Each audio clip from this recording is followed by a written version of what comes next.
Cette semaine, en calcul mental, nous allons apprendre à diviser un nombre décimal par 10, par 100 et pour les CM2, par 1000. S'il y a des CM1 qui se sentent prêts, ils peuvent essayer de faire par 1000. Petit rappel, lorsque l'on divise un nombre, on diminue la grandeur de ce nombre.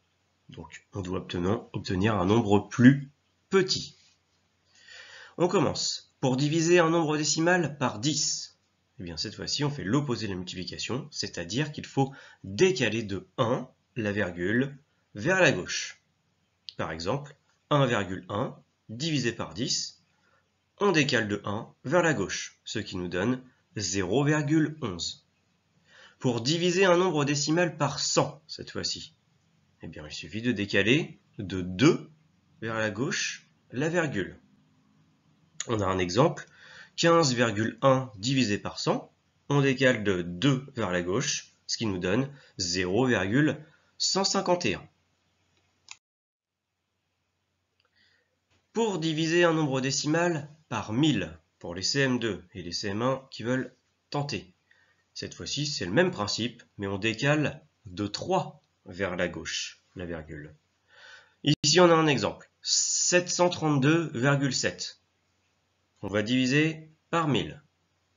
On va décaler de 3 vers la gauche la virgule, ce qui va nous donner 0,7327.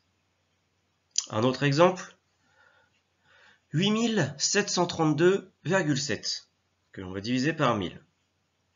On décale de 3 vers la gauche, ce qui va nous donner 8,7327. Premier exercice d'application. Donc vu qu'on est mardi, on commence directement avec le mardi. On va commencer par diviser simplement par 10. Donc 12,2 divisé par 10. Hop, on décale la virgule de 1 vers la gauche. C'est à toi. Et c'est le même principe pour tous les autres. Pour la correction, donc 12,2 divisé par 10, on décale de 1 la virgule vers la gauche, ce qui nous donne 1,22. 0,3, on décale de 1 vers la gauche, ce qui va nous donner 0,03. Ensuite, 5,54, on décale de 1 vers la gauche, ce qui va nous donner 0,554. Et pour finir, 12,85 divisé par 10, on a bien sûr décalé de 1 vers la gauche, ce qui va nous donner 1,285. C'est la virgule qu'on déplace à chaque fois. Exercice du jeudi, que ce soit pour les CM1 et les CM2, cette fois-ci on va diviser par 100 un nombre décimal. Donc 512,22, on va décaler de 2 la virgule vers la gauche. De même pour la suite, c'est à toi. Pour la correction, donc 512,22 divisé par 100. On prend la virgule, vu que c'est que par 100, on décale de 2 vers la gauche, ce qui va donner 5,1222. 53,5. On décale de 2 vers la gauche, ça va nous donner 0,535. Et 5,4 divisé par 100, on décale de 2.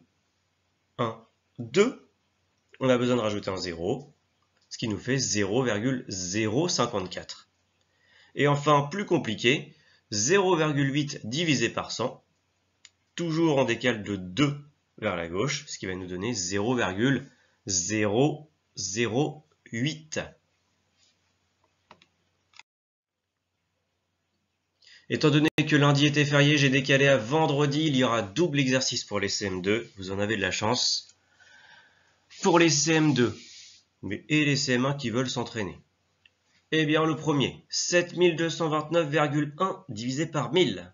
Il va falloir donc décaler la virgule de 3 vers la gauche. On n'oublie pas, quand on divise, le nombre est plus petit. C'est à toi. On passe à la correction. Donc 7229,1 divisé par 1000. On décale de 3. 1, 2, 3. On arrive à 7,2 2291. Plus compliqué, 635,38 divisé par 1000. On décale de 3, ça va nous donner 0,63 538. Attention de ne pas oublier, de n'oublier aucun chiffre.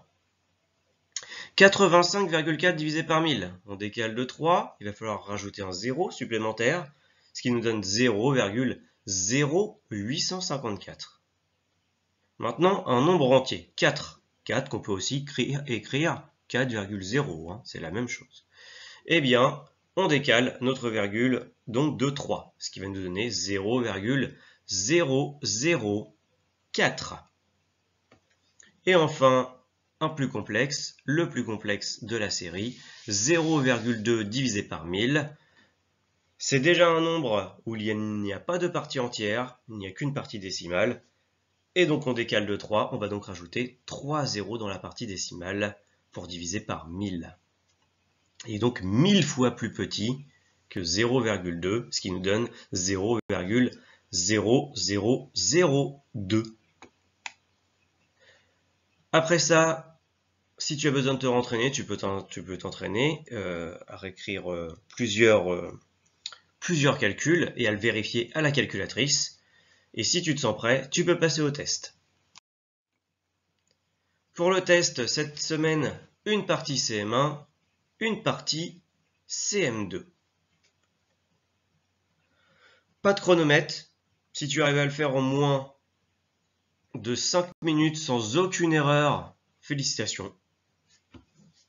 Prends ton temps, relis-toi. C'est très très important de se relire et de revérifier chaque calcul, étant donné que là, on arrive dans la complexité quand même. Divisé par 1000, par 10 ou par 100, les nombres décimaux, ça demande de la réflexion pour être sûr de ne pas s'être trompé. Donc on n'oublie pas, on relit, une fois qu'on a terminé, un par un, et on vérifie que l'on a bon, pour éviter toutes les erreurs possibles. Bon courage! Tu as donc les résultats. Si tu n'es pas sûr et certain, tu peux prendre ta calculatrice pour les vérifier toi-même. Ça fonctionne. En 6e, pour les CM2, vous utiliserez votre calculatrice pour vérifier vos résultats. Par moment. Mais le mieux, c'est de faire comme si on n'avait pas de calculatrice. De tout faire de tête. Si vous savez faire de tête, vous serez très bon en calcul mental.